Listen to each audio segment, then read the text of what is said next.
쉐인 페리시라는 작가가 이런 말을 했습니다. 한번 띄워주시죠.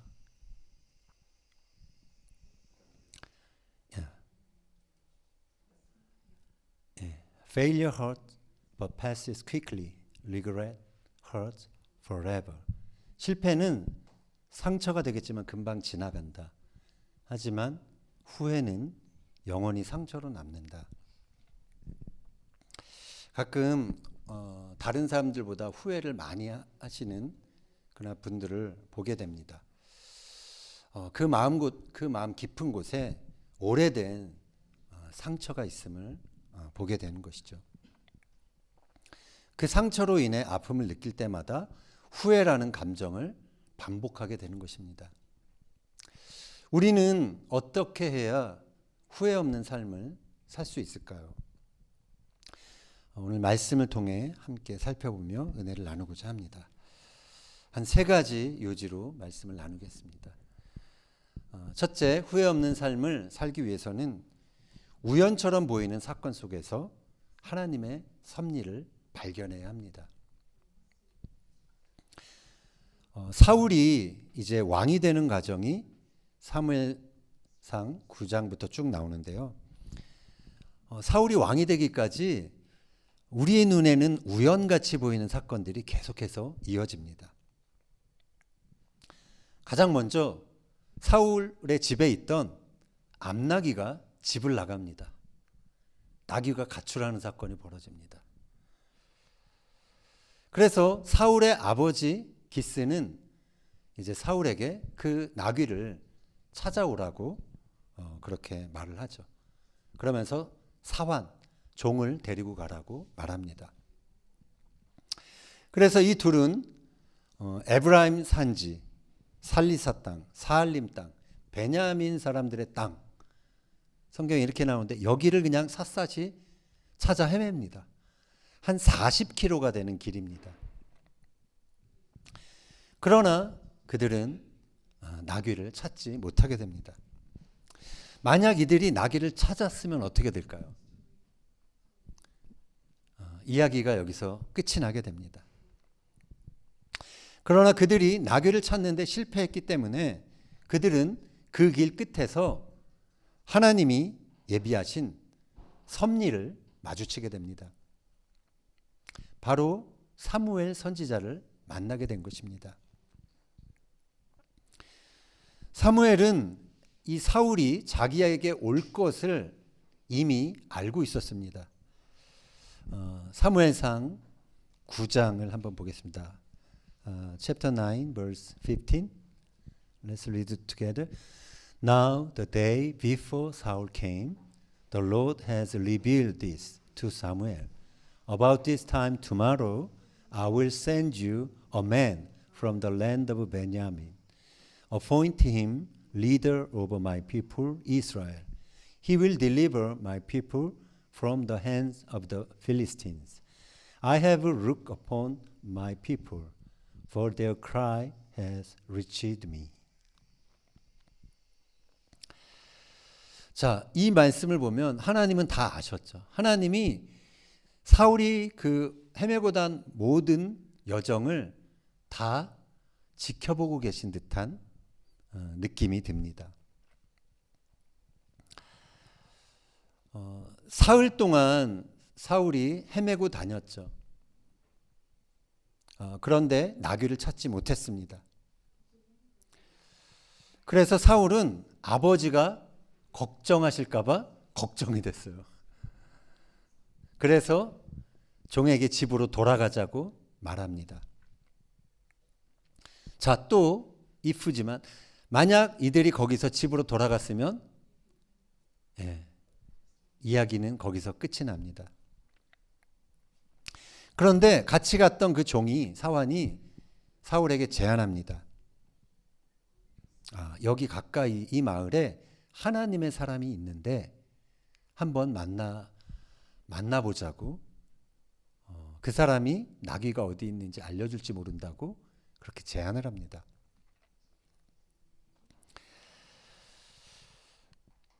사울이 그 제안을 받아들였기 때문에 그들은 결국 사무엘을 만나게 된 것입니다. 그 사무엘을 통해서 사울은 자신을 왕으로 세우려는 그 사실을 알게 됩니다. 그래서 사무엘에게 이렇게 말합니다. 나는 이스라엘 지파 중에 가장 작은 지파 베냐민 사람이 아닙니까? 당신이 어찌하여 내게 이렇게 말씀하십니까? 베냐민이 누구죠? Who is 베냐민? 야곱의 가장 막내죠. 야곱. 엄마 라헬이 베냐민을 낳다가 죽었습니다. 극적으로 태어난 아이입니다. 우리가 사사기서를 보면 베냐민 지파는 레위인의 첩을 윤관하고서 죽인 그런 사건을 저지릅니다. 그래서 다른 11지파가 이것을 듣고 베냐민 지파를 공격하죠. 그래서 완전히 다 사라질 뻔한 지파가 바로 베냐민 지파였습니다. 겨우 600명만 살아남아서 명맥을 유지했던 12지파 중에 가장 작은 지파였습니다. 자, 사무엘은 사울을 지붕이로 부르죠. 그리고서 오랫동안 얘기했다라고 성경에 나옵니다. 아마도 그에게 하나님의 뜻, 하나님의 섭리를 이야기해 주었을 것입니다. 그 뒤 사무엘은 사울의 머리에 기름을 붓습니다. 그리고 그를 왕으로 지명합니다.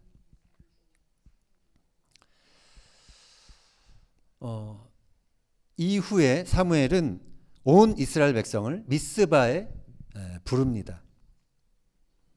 그리고 하나님이 누구를 왕으로 세우셨는지 그것을 확증하기 위해 제비뽑기를 하죠.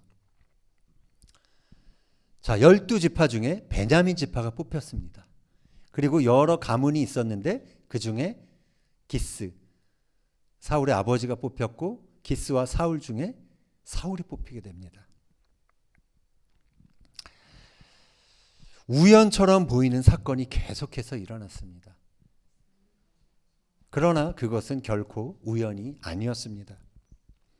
그것은 이 땅에서 구원 역사를 이루어 가시는 하나님의 섭리였던 것입니다. 왜 나귀와 가축을 했겠습니까? 하나님의 섭리를 이루기 위함이었습니다. 왜 사울이 나귀를 찾는데 실패했을까요? 하나님의 섭리를 이루기 위함이었습니다. 왜 힘 있는 지파가 아니라 가장 미약한 작은 베냐민 지파가 제비에 뽑혔을까요? 하나님의 섭리를 이루기 위함이었습니다. 질문을 바꿔서 여러분에게 드리겠습니다. 왜 여러분이 원하는 것을 이루지 못하고 크고 작은 실패들을 경험하게 되었을까요? 그것도 하나님의 섭리를 이루기 위함입니다. 이 믿음이 우리에게 있다면 우리는 우리 자신의 실패에 대해서 후회할 수 없게 됩니다. 왜냐하면 그것은 하나님의 섭리이기 때문에 그렇습니다. 자, 두 번째, 후회 없는 삶을 살기 위해서는 내 자신이 내 인생의 주인이 아니라는 것을 인정해야 합니다. 사울은 왕이 되자마자 암몬 족속과 전쟁을 치루었습니다. 그리고 승리를 거두게 됩니다. 백성들은 흥분했습니다. 모든 백성들이 길갈에 모여서 사울을 왕으로 삼게 됩니다. 그리고 성대한 왕의 즉위식을 올리게 됩니다. 자, 그런데 사울은 바로 2년 후에 이 길갈에서 왕으로서 실패하고 맙니다. 그것은 자신이 세상 왕과는 달리 하나님을 경외하고 하나님의 말씀에 철저히 순종해야 한다는 사실을 잊었기 때문이었습니다. 그는 당시 블레셋과의 싸움을 앞두고 있었습니다. 그런데 해변의 모래와 같이 많은 수의 블레셋 그 군대들을 보고서 놀라게 됩니다. 백성들이 두려워서 뿔뿔이 흩어지게 됩니다. 그러자 사울도 다급해지기 시작하죠. 사무엘이 정한 날에 오지 않게 되자 사울은 더 이상 기다리지 못하고 자신이 직접 제사를 드리게 됩니다. 제사를 드린 후에 사무엘이 도착하자 사울이 변명을 합니다. 1 Samuel 13 verse 11, 12. When I saw that the men were scattering and that you did not come at the set time and that the Philistines were assembling at Michmash, I thought, now the Philistine will come down against me at Gilgal, and I have not sought the Lord's favor. So I felt compelled to offer the burnt offering.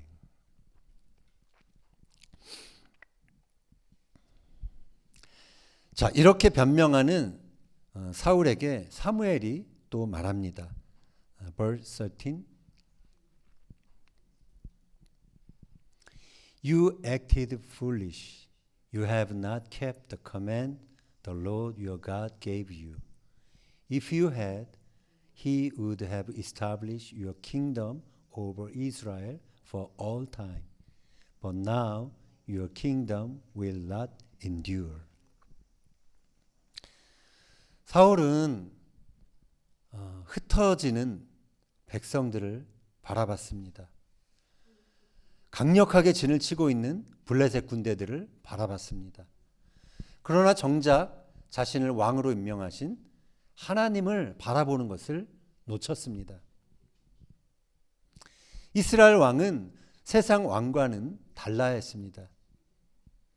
자신 위에 하나님이 있음을 명심해야 했죠. 그리고 그분의 지시에 절대 복종해야 했습니다. 하나님의 명령에 순종하는가 순종하지 않는가, 그것이 왕을 평가하는 하나님의 기준이었습니다. 하나님은 그 선지자를 통해서 하나님이 하고 싶은 말을 왕에게 전달했습니다. 그래서 왕은 선지자의 말을 반드시 귀담아 들어야만 했습니다. 그러나 사울은 그 기준에서 비껴가고 있었던 것입니다. 이후 사울은 아말렉과의 전투를 또 앞두게 되었습니다. 이번에도 사무엘 선지자는 사울에게 이제 하나님의 말씀을 전합니다. Chapter 15, verse 2 and 3. This is what the Lord Almighty says. I will punish the Amalekites for what they did to Israel when they waylaid them as they came up from Egypt. Now go, attack the Amalekites and totally destroy everything that belongs to them. Do not spare them. Put to death men and women, children and infants, cattle and sheep, camels and donkeys. 자, 여기서는 진멸이라는 단어가 나옵니다. 좀 우리 현대인들에게는 참 받아들이기, 소화하기 힘든 그런 단어죠. 진멸이라는 단어는 히브리어로 헤렘입니다. 하나님께 바쳐진 것이란 뜻이 있습니다. 헤렘은 한마디로 성전입니다. Holy War. 이방신과 그 우상의 영향 아래 살아가는 세계에 대한 하나님의 심판의 의미로 치러지는 전쟁을 말합니다.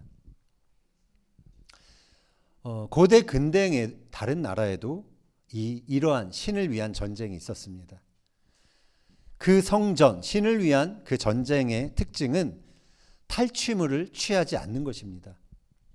탈취물을 취하는 순간 그 전쟁은 성전에서 단순히 경제적 이익을 취하기 위한 인간의 전쟁으로 전락하는 것입니다. 사울은 보병 21만 명을 모아서 전쟁에 나섭니다. 그리고 칼로 아말렉 사람들을 진멸하기 시작합니다. 그런데 성경은 그 전쟁을 이렇게 평가합니다. 1 Samuel chapter 15 verse 9. But Saul and the army spared Agag and the best of the sheep and cattle, the fat calves and lambs, everything that was good. These they were unwilling to destroy completely, but everything that was despised and weak they totally destroyed.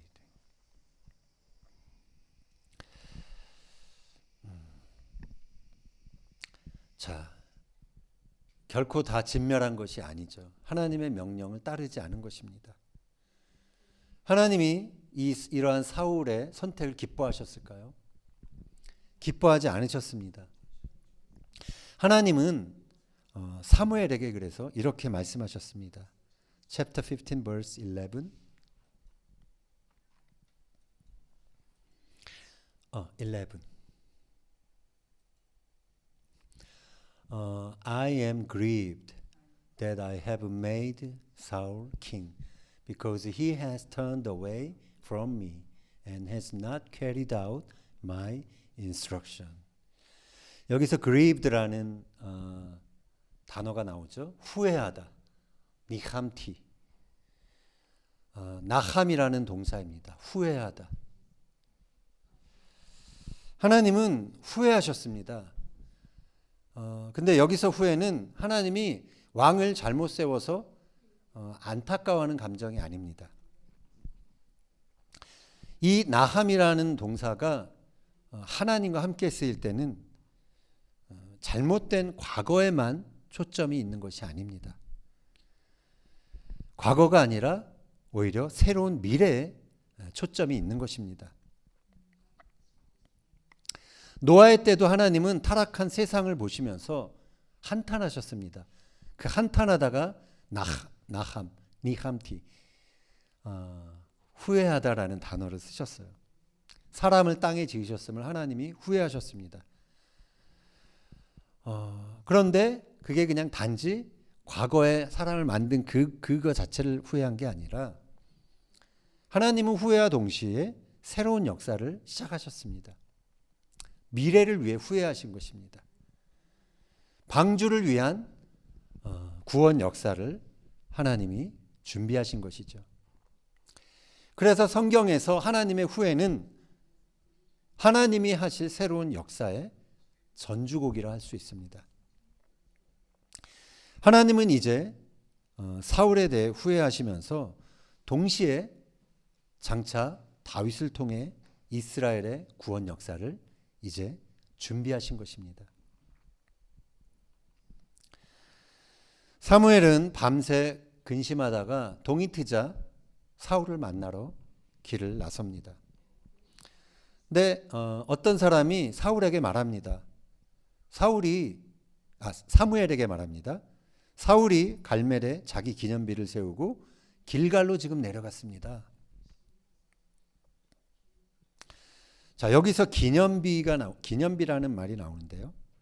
히브리어로는 야드라는 단어를 썼습니다. 야드는 우리가 알다시피 손입니다. 손. 기념비, 손을 세운 거예요. 손. 그것은 어떤 의미냐면 사울이 자신을 위해서 기념비를 세웠다는 것은 하나님의 손이 아닌 자신의 손으로 이스라엘 구원했다라고 주장하는 것이나 다름이 없는 것입니다. 그것은 자신이 하나님을 섬기는 왕이라는 그러한 정체성을 내던지고 자신이 인생의 왕이라는 사실을 선언하는 행위입니다. 내가 내 인생의 주인임을 선언하는 사람들을 바라보시면서 하나님은 후회하십니다. 하나님이 후회하시는 인생은 스스로 후회가 가득한 인생의 나락으로 떨어지게 됩니다. 우리 인생의 주인공은 하나님이십니다. 우리는 그분의 조연의 역할을 하는 것에 만족해야 합니다. 우리가 나의 기념비를 세우려고 애쓰는 그런 삶이 된다면 결국 하나님이 후회하시는 그런 삶으로 전락하고 마는 것입니다. 자, 세 번째, 후회 없는 삶을 살기 위해서는 하나님의 음성을 듣고 순종해야 합니다. 사울은 사무엘을 만나자마자 자신이 여호와의 명령을 다 행했다라고 그렇게 자신 있게 말합니다. 그러나 사무엘이 질문하죠. 그러면 내 귀에 들려오는 이 양의 소리, 내게 들리는 이 소의 소리는 어찌 된 것입니까? 사울이 대답을 하죠. Verse 15. Their soldiers brought them from the Amalekites. They spared the best of the sheep and cattle to sacrifice to the Lord, your God, but we totally destroy the rest. 이렇게 변명합니다. 나의 하나님이라 표현도 안 하고 너의 하나님이라고 그렇게 표현합니다. 사울과 하나님 사이의 거리가 느껴지는 말이죠. 그는 자신의 책임을 백성들에게 떠넘깁니다.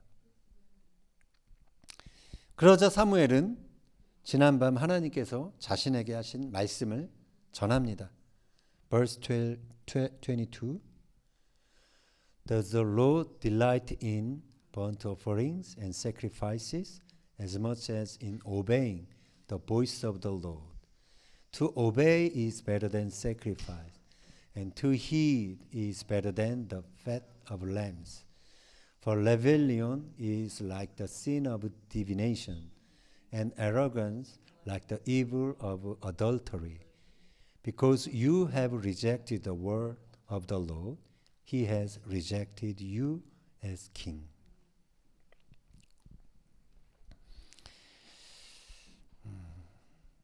사무엘은 사울에게 그가 여호와의 목소리를 청종하는 것, 쉐마에 실패했다라고 전합니다. 그러자 사울이 이렇게 답합니다. Verse 24. I have sinned. I violate the Lord's command and your instructions. I was afraid of the people, and so I gave in to them. 사울이 백성들을 두려워해서 이렇게 죄를 저질렀다라고 고백합니다. 그는 백성들의 말을 듣느라고 하나님의 말을 놓친 것입니다. 이것은 인간들이 원해서 세운 왕이 하나님의 말씀보다는 인간의 소리, 인간의 요구와 압력에 끌려갈 수밖에 없는 운명임을 보여주는 것입니다. 백성들이 왕을 요구하긴 했지만 사울을 왕으로 세운 것은 하나님이셨습니다. 이스라엘 나라를 안전하게 유지하는 것도 백성이 아니라 하나님이십니다. 이스라엘의 운명은 철저히 하나님과의 관계에 따라 좌우되었습니다. 그것이 하나님의 나라가 이 땅에서 작동하는 원리입니다. 보이지 않는 하나님과의 관계가 보이는 현상을 지배하는 것입니다. 하나님과의 관계를 제쳐두고 사람과 환경 때문에 흔들리게 되면 결국 후회하게 되는 선택을 하고 마는 것입니다. 사울의 실패는 하나님이 그를 잘못 선택했기 때문이 아닙니다. 그가 하나님께 순종하지 않았기 때문입니다. 우리가 실패하는 것도 하나님이 전능하지 않아서가 아닙니다. 우리가 하나님의 음성을 듣지 않았고 또 들었더라도 거기에 순종하지 않았기 때문입니다. 모세는 신명기서에서 이렇게 말합니다. Deuteronomy chapter 6. 이스라엘아 들으라 쉐마 이스라엘 우리 하나님 여호와는 오직 유일한 여호와시니 너는 마음을 다하고 뜻을 다하고 힘을 다하여 내 하나님 여호와를 사랑하라. Hear, O Israel, Shema Israel. The Lord our God, the Lord is one. Love the Lord your God with all your heart and with all your soul and with all your strength. 쉐마 이스라엘로 시작되는 이 말씀은 지금 이 시대, 쉽지 않은 이 시대를 살아가는 우리 모두가 들어야 하는 말씀입니다. 우리도 사울처럼 환경이 어려워지면 부득이하게 하나님의 뜻을 양보합니다. 성공한 사람이라는 평가를 듣기 위해 우리도 사울처럼 예배는 드리지만 하나님을 전적으로 순종하기보다는 내 기념비를 세우기 위해 그렇게 급급해하는 삶을 때로는 살게 되는 것입니다. 바울은 로마서에서 이렇게 말합니다. Romans chapter 8 verse 7. The simple mind is hostile to God. It does not submit to God's law, nor can it do so. For if you live according to the simple nature, you will die. You will die. But if by the Spirit you put to death the misdeeds of the body, you will live. Because those who are led by the Spirit of God are sons of God. 하나님의 영으로 인도함을 받는 자들이 하나님의 자녀들이라고 말합니다. 우리는 하나님의 영, 성령으로 인도함을 받도록 부르심을 받은 것입니다.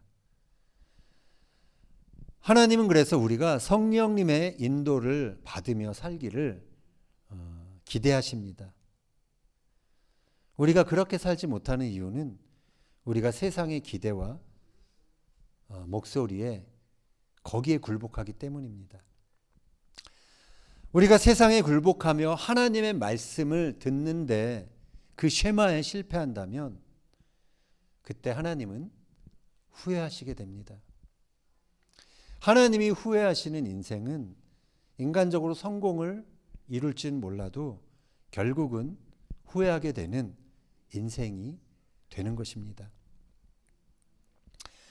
우리는 지금 힘든 전쟁의 때를 지나고 있습니다.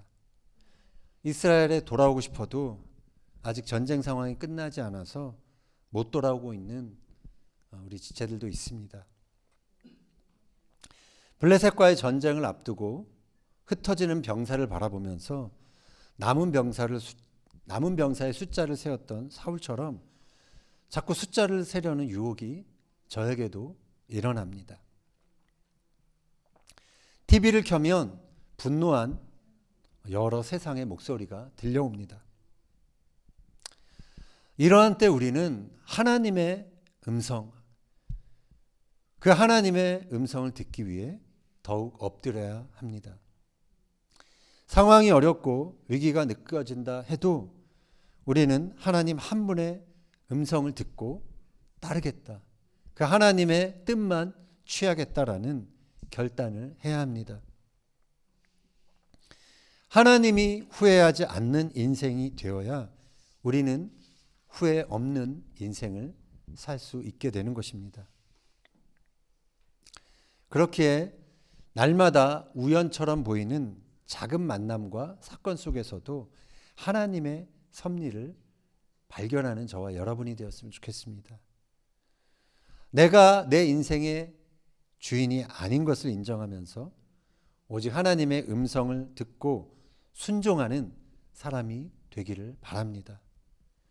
그리하여 이 땅에 하나님의 나라와 그분의 의를 세워가는 후회 없는 인생이 되기를 예수님의 이름으로 축원합니다.